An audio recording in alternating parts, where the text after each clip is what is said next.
अगर आप भी पत्ती ब्रह्मचारी की अपडेट्स सबसे पहले देखना चाहते हैं, तो चैनल को अभी सब्सक्राइब कर लीजिए और बेल आइकन दबाना बिल्कुल मत भूलिए। दोस्तों, आज की कहानी सुनकर आपकी आंखें छलक जाएंगी। आकाश ने शराब पिलाकर आरव का दिमाग पूरा बिगाड़ दिया। आरव ने गुलाब हवेली छोड़ने का ऐलान कर दिया। सूरज ने गिड़गिड़ाकर रोका, लेकिन आरव ने एक ना सुनी। काव्या पति और परिवार के बीच फंसकर टूट गई और ईशा जो पूरा सच जानती है, वो मजबूरी में चुप रहकर अंदर से घुट रही है। चलिए दोस्तों, आज की यह भावुक कहानी शुरू से सुनते हैं। दोस्तों, पहले समझते हैं कि आरव इतना बदल कैसे गया। कुछ दिन पहले आकाश ने अपने कनेक्शंस इस्तेमाल करके पुलिस से बेगुनाह आरव को गिरफ्तार करवाया था। थाने में आरव की बेरहमी से पिटाई हुई, टॉर्चर हुआ और पुलिस ने आरव से कहा कि यह सब आईएएस सूरज के हुक्म से हो रहा है। दोस्तों, जबकि हकीकत यह है कि सूरज को इस बारे में कुछ पता ही नहीं। यह पूरी साजिश आकाश ने रची थी, ताकि आरव और सूरज में ऐसी नफरत पैदा हो जाए जो कभी खत्म ना हो। और आकाश की यह चाल काम कर गई। आरव अब सूरज को अपना सबसे बड़ा दुश्मन मानने लगा है। अब दोस्तों, सूरज को लग रहा था कि आरव और काव्या की शादी की सालगिरह करीब है। अगर वो एक शानदार पार्टी रखे, तो शायद आरव का दिल नरम पड़ जाए, गुस्सा ठंडा हो जाए, टूटे रिश्ते फिर जुड़ जाएं। सूरज ने अपने पूरे दिल से तैयारी की, हवेली को सजवाया, पकवान बनवाए, तोहफे खरीदे। सूरज चाहता था कि इस खास दिन पर परिवार में फिर से प्यार और एकता लौट आए। लेकिन दोस्तों, जिस वक्त सूरज रिश्ते सींच रहा था, उसी वक्त आकाश उन्हीं रिश्तों में जहर डाल रहा था।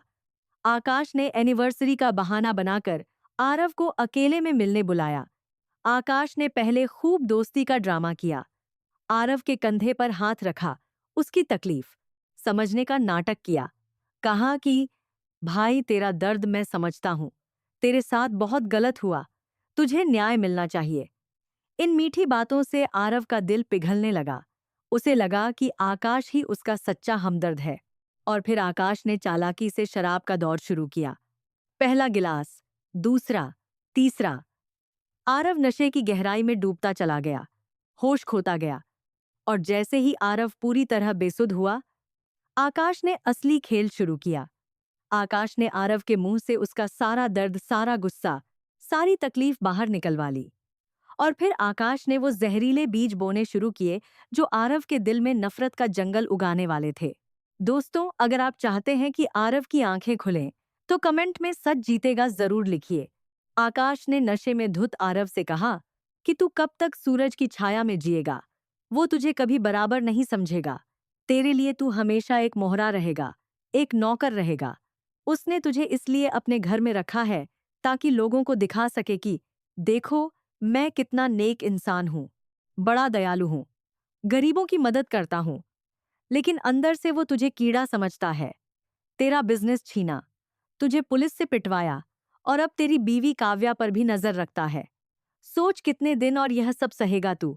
दोस्तों, आकाश के इन जहरीले शब्दों ने नशे में डूबे आरव के दिमाग पर भयंकर असर किया। आरव का खून खौलने लगा, उसके अंदर सूरज के लिए नफरत का लावा उबलने लगा। आरव मुट्ठियां भींचकर बोला कि अब बहुत हो गया, अब मैं सूरज के एहसान का बोझ एक दिन भी नहीं उठाऊंगा। आकाश मन ही मन मुस्कुराया, उसकी साजिश कामयाब हो गई थी। रात को जब आरव लड़खड़ाता हुआ हवेली पहुंचा, तो उसकी हालत देखकर सबकी जान निकल गई। आरव का चेहरा लाल था, आंखें सूजी हुईं, कपड़े गंदे, मुंह से तेज बदबू और जुबान पर गालियां। आरव हॉल के बीच में आकर खड़ा हो गया। ताई माँ ने देखा तो हाथ मुंह पर रख लिया। पापा जी हैरान, काव्या डरी हुई। सूरज को कुछ समझ नहीं आ रहा। और तभी दोस्तों, आरव ने वो बम गिराया जिसने हवेली की नींव हिला दी। आरव ने दहाड़कर कहा कि आज से इस घर में मेरा कोई रिश्ता नहीं। मैं जा रहा हूं यहां से, हमेशा के लिए।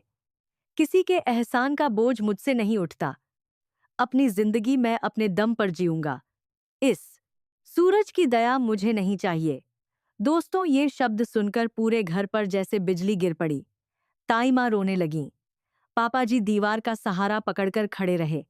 काव्या सिसकने लगी। सूरज की आंखों से आंसू टपकने लगे। सूरज तेजी से आरव के पास गया, उसके दोनों हाथ पकड़े, उसकी आंखों में देखा। कामपति आवाज में कहा कि आरव, तू मेरा छोटा भाई है। मैंने तुझ पर कोई एहसान नहीं किया। यह तेरा घर है, तेरा परिवार है। कोई तुझे मेरे खिलाफ बहका रहा है। बस एक बार ठंडे दिमाग से सोच। लेकिन आरव ने सूरज के हाथ तोड़कर अलग कर दिए। गरज कर बोला कि चुप रहो। तुम्हारी सारी बातें झूठ हैं। तुमने मुझे पिटवाया, मेरा सब कुछ छीना। अब बस करो यह ड्रामा। फिर आरव काव्या की तरफ घूमा। उसकी आंखों में अल्टीमेटम था। आरव बोला कि काव्या, तू मेरी बीवी है। अगर तू मेरे साथ है तो उठ और चल, वरना आज से हमारा भी कोई रिश्ता नहीं। दोस्तों, काव्या बिल्कुल टूट गई। एक तरफ पति जो गुस्से में पागल हो चुका है, दूसरी तरफ वो लोग जिन्होंने काव्या को बेटी बनाकर रखा। सूरज भैया जिन्होंने कभी भेदभाव नहीं किया, ताई माँ जिन्होंने गोद में बिठाकर प्यार दिया। काव्या की चीखें निकल गईं। वो जमीन पर बैठकर फूट फूट कर रोने लगी। दोस्तों, यह नजारा देखकर पत्थर दिल इंसान भी रो पड़े। पूरा परिवार आखिरी कोशिश करता है। ताई माँ आरव के सामने हाथ जोड़ती हैं, रोती हुई कहती हैं कि बेटा, तू जाएगा तो मैं मर जाऊंगी। तू मेरा बेटा है, मत जा। पापा जी गुजारिश करते हैं कि बेटा एक बार ठहर जा, सच्चाई सामने आने दे, फिर जो फैसला करना होकर लेना। सूरज भी मिन्नत करता है, कहता है कि आरव, मैं तेरे पैर पकड़ता हूं, मत जा। तू गलतफहमी में है, कोई तेरा दिमाग खराब कर रहा है। लेकिन आरव के कानों में सिर्फ आकाश की जहरीली बातें गूंज रही हैं। आरव किसी की नहीं सुनता, अपना बैग उठाता है। काव्या रोती हुई लाचार उसके पीछे चल पड़ती है। दरवाजे पर खड़ा आरव एक बार भी पीछे मुड़कर नहीं देखता। दोस्तों, यह नजारा देखकर सूरज के पैर जमीन में गड़ जाते हैं। ताई माँ बेहोश होने को होती हैं। पापा जी दीवार से टेक लगाकर रो रहे हैं। पूरी हवेली में मौत जैसा सन्नाटा छा जाता है। उधर ईशा को पूरा सच मालूम है। ईशा जानती है कि आकाश ने पुलिस से आरव को पिटवाया, उसे थाने में टॉर्चर करवाया, फिर एनिवर्सरी के बहाने बुलाकर शराब पिलाई, नशे में सूरज के खिलाफ जहर भरा और अब परिवार तोड़वा रहा है। ईशा का पूरा शरीर कांप रहा है। उसका मन चीख रहा है कि वो दौड़कर आरव को रोके, चिल्लाकर कहे कि भाई, यह सब आकाश की साजिश है। सूरज बेगुनाह है, रुक जाओ। लेकिन ईशा की जुबान पर ताला लगा हुआ है। अगर ईशा ने मुंह खोला तो आकाश उसकी बूढ़ी मां को नुकसान पहुंचाएगा। सूरज का पूरा परिवार खतरे में आ जाएगा। ईशा दोनों हाथों से अपना मुंह दबाकर खामोशी से रो रही है। उसके आंसू रुकने का नाम नहीं ले रहे। लेकिन दोस्तों, ईशा कमजोर नहीं है। ईशा ने अपने आंसू पोंछे, मुट्ठियां भींची और मन में पक्का इरादा कर लिया कि अब बहुत हो गया। अब वो जल्द से जल्द आकाश की पूरी साजिश का पर्दाफाश करेगी, सारे सबूत इकट्ठा करेगी और दुनिया के सामने सच लाकर रहेगी। आकाश को कामयाब नहीं होने देगी। इधर सूरज अकेला अपने अंधेरे कमरे में बैठा है, टूटा हुआ, बिखरा हुआ, तबाह। उसकी समझ में नहीं आ रहा कि उसने ऐसा क्या गलत किया जो उसका अपना भाई उसे छोड़कर चला गया। सूरज का हाथ अनजाने में फोन की तरफ जाता है। ईशा का नंबर दबाता है। घंटी बजती है। एक बार, दो बार, लेकिन तीसरी बार से पहले सूरज फोन रख देता है। उसे एहसास होता है कि वो ईशा के पास अपना दर्द लेकर जा रहा था। वो ईशा की आवाज सुनना चाहता था। दोस्तों, यही वो खास पल है जो बताता है कि सूरज के दिल की गहराई में आज भी ईशा बसी हुई है। तकलीफ के वक्त दिल हमेशा सबसे पहले उसी को पुकारता है जिससे सच्चा प्यार होता है। दोस्तों, कहानी अब ऐसे दर्दनाक मोड़ पर खड़ी है जहां एक तरफ बिखरता परिवार है, दूसरी तरफ जुड़ने की धुंधली उम्मीद। क्या ईशा वक्त